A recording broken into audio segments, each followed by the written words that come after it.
Students,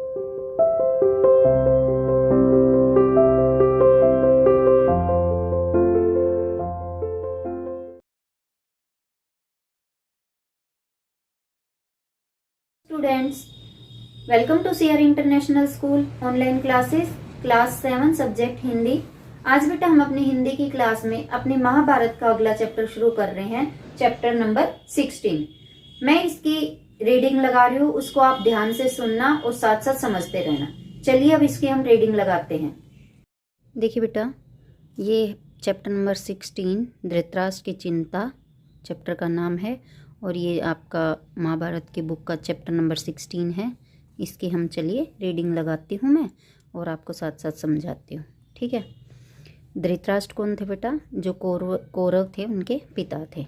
जब द्रौपदी को साथ लेकर पांडव वन की ओर जाने लगे थे तो धृतराष्ट्र ने विदुर को बुला भेजा और पूछा, विदुर, पांडु के बेटे और द्रौपदी कैसे जा रहे हैं? मैं कुछ देख नहीं सकता हूँ, तुम ही बताओ कैसे जा रहे हैं वे। विदुर ने कहा, कुंती पुत्र युधिष्ठिर कपड़े से चेहरा ढककर जा रहे हैं। भीमसेन अपनी दोनों भुजाओं को निहारता, अर्जुन हाथ में कुछ बालू लिए उसे बिखेरता, नकुल और सहदेव सारे शरीर पर धूल रमाए हुए क्रमशः युधिष्ठिर के पीछे पीछे जा रहे हैं। द्रौपदी ने बिखरे हुए केशों से सारा मुख ढक लिया है और आंसू बहाती हुई युधिष्ठिर का अनुसरण कर रही है। अनुसरण करना मतलब क्या होता है? उसके पीछे पीछे चलना। यह सुनकर धृतराष्ट्र की आशंका और चिंता पहले से भी अधिक प्रबल हो उठी। विदुर बार बार धृतराष्ट्र से आग्रह करते थे कि आप पांडवों के साथ संधि कर लें। विदुर अक्सर इसी भांति धृतराष्ट्र को उपदेश दिया करते थे। विदुर की बुद्धिमत्ता का धृतराष्ट्र पर भारी प्रभाव था, इसलिए शुरू शुरू में वह विदुर की बातें सुन लिया करते थे, परंतु बार बार विदुर की ऐसी ही बातें सुनते सुनते वह ऊब गए थे। एक दिन विदुर ने फिर वही बात छेड़ी तो धृतराष्ट्र झुंझला कर बोले, विदुर, मुझे अब तुम्हारी सलाह की जरूरत नहीं है, अगर चाहो तो तुम भी पांडवों के साथ चले जाओ। धृतराष्ट्र यह कहकर बड़े क्रोध के साथ विदुर के उत्तर की प्रतीक्षा किए बिना अंतपुर में चले गए। विदुर ने मन में कहा कि अब इस वंश का सर्वनाश निश्चित है। उन्होंने तुरंत अपना रथ जुतवाया और उस पर चढ़कर जंगल में उस ओर तेजी से चल पड़े जहां पांडव अपने वनवास का काल व्यतीत कर रहे थे। विदुर के चले जाने पर धृतराष्ट्र और भी चिंतित हो गए। वह सोचने लगे कि मैंने यह क्या कर दिया, विदुर को भगाकर मैंने भारी भूल कर दी है। यह सोचकर धृतराष्ट्र ने संजय को बुलाया और कहा, संजय, मैंने अपने प्रिय विदुर को बहुत बुरा भला कह दिया था। इससे गुस्सा होकर वह वन में चला गया है। तुम जाकर उसे किसी तरह समझा बुझाकर मेरे पास वापस ले आओ। धृतराष्ट्र की बात मानकर संजय जंगल में पांडवों के आश्रम में जा पहुंचे। संजय ने विदुर से बड़ी नम्रता के साथ कहा, धृतराष्ट्र अपनी भूल पर पछता रहे हैं। आप यदि वापस नहीं लौटेंगे तो वह अपने प्राण छोड़ देंगे। कृपया अभी लौट चलिए। अब जब पांडव बेटा वन में गए तो विदुर जो है धृतराष्ट्र को कुछ समझा रहा था, लेकिन धृतराष्ट्र को उसकी बातें जो है अच्छी नहीं लगी और धृतराष्ट्र ने जो है विदुर को भी डांट दिया और कह दिया कि मुझे अब तुम्हारी सलाह की ज़रूरत नहीं है, जो होना था सो हो गया और तुम भी चाहो तो पांडवों के साथ जा सकते हो। तो इतना सुनने के बाद जो विदुर थे वो भी पांडवों के पास चले गए। जब वो विदुर चले गए तो धृतराष्ट्र को और ज़्यादा चिंता होने लगी, क्योंकि ये उसको सलाह अच्छी देते थे, हर चीज़ में इनका साथ देते थे, धृतराष्ट्र का साथ देते थे विदुर। तो अब इसको पछतावा हुआ अपने इस व्यवहार से। तो उन्होंने अपने एक साथी को संजय को कहा कि तुम विदुर को वापस लेके आओ। तो संजय जो है पांडवों के आश्रम में गए और विदुर को वापस लाने का जो है आग्रह किया, वापस हस्तिनापुर चलने का उनसे आग्रह किया।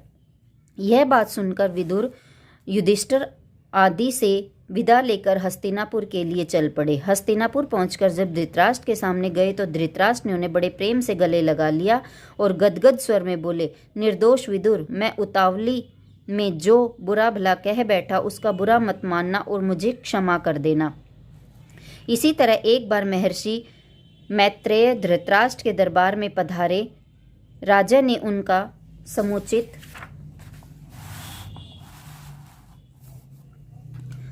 आदर सत्कार करके प्रसन्न किया। फिर महर्षि से हाथ जोड़कर पूछा, कुरुजंगाल के वन में आपने मेरे प्यारे पुत्र वीर पांडवों को तो देखा होगा, वे कुशल से तो हैं। अब बेटा जो ये धृतराष्ट्र है, कोई भी आता था उधर जंगल की साइड से तो उधर उनसे जो है पांडवों की कुशलता का समाचार पूछते थे। महर्षि मैत्रेय ने कहा, राजन, काम्यक वन में संयोग से युधिष्ठिर से मेरी भेंट हो गई थी। वन के दूसरे ऋषि मुनि भी उनसे मिलने उनके आश्रम आए थे। हस्तिनापुर में जो कुछ हुआ था उसका सारा हाल उन्होंने मुझे बताया था। यही कारण है कि मैं आपके यहाँ आया हूँ। आपके और भीष्म के रहते ऐसा नहीं होना चाहिए था। इस अवसर पर दुर्योधन भी सभा में मौजूद था। मुनि ने उसकी ओर देखकर कहा, राजकुमार, तुम्हारी भलाई के लिए कहता हूँ, सुनो। पांडवों को धोखा देने का विचार छोड़ दो, उनसे वैर मोल न लो, उनके साथ संधि कर लो, इसी में तुम्हारी भलाई है। जो बेटा अब ये पांडवों को जो भी महान ऋषि मुनि थे, जो भी योद्धा थे, जो भी बड़े बड़े लोग थे यहाँ पर जो धृतराष्ट्र के संपर्क में थे, सभी ने इन कौरवों को समझाया, दुर्योधन को, इसके भाइयों को, सभी ने समझाया कि पांडवों के साथ ऐसा व्यवहार ना करे, संधि कर ले। लेकिन जो दुर्योधन थे, कौरव ये भाई थे, ये किसी भी तरह उनके साथ, पांडवों के साथ संधि करने को तैयार नहीं हो रहे थे। ऋषि ने यो मीठी बातों से दुर्योधन को समझाया, पर जिद्दी व नासमझ दुर्योधन ने उसकी ओर तक देखा तक नहीं। वह कुछ बोला भी नहीं, बल्कि अपनी जांघ पर हाथ ठोकता और पैर के अंगूठे से जमीन कुरेदता मुस्कुराता हुआ खड़ा रहा। दुर्योधन की इस ठिठाई को देखकर महर्षि बड़े क्रोधित हुए। उन्होंने कहा, दुर्योधन, याद रखो, अपने घमंड का फल तुम अवश्य पाओगे। इसी बीच हस्तिनापुर में हुई घटनाओं की खबर श्री कृष्ण को लगी। उन्हें यह पता चला कि पांचों पांडव द्रौपदी समेत वन में चले गए हैं। यह खबर पाते ही वह फौरन उस वन को चल पड़े जहां पांडव ठहरे हुए थे। श्री कृष्ण जब पांडवों से भेंट करने के लिए जाने लगे तो उनके साथ के कई भोज और वृष्टि जाति के नेता चेदीराम, धृष्टकेतु आदि भी गए। इन लोगों के साथ पांडवों का बड़ा स्नेह संबंध था और वे उनको बड़ी श्रद्धा से देखते थे। द्रौपदी श्री कृष्ण से मिली। श्री कृष्ण को देखते ही उसकी आंखों से अविरल अश्रुधारा बह चली। बड़ी मुश्किल से वह बोली, इस तरह अपमानित होने के बाद मेरा जीना ही बेकार है।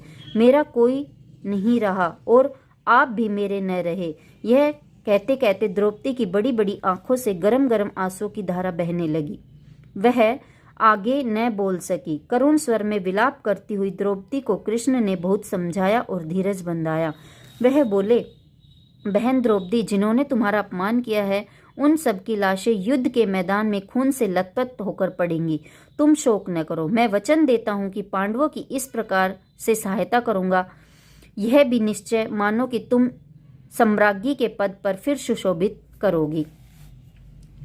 धृष्टद्युम्न ने भी बहन को सांत्वना दी और समझाते हुए कहा कि श्री कृष्ण की प्रतिज्ञा अवश्य पूरी होगी। इसके बाद श्री कृष्ण पांडवों से विदा हुए।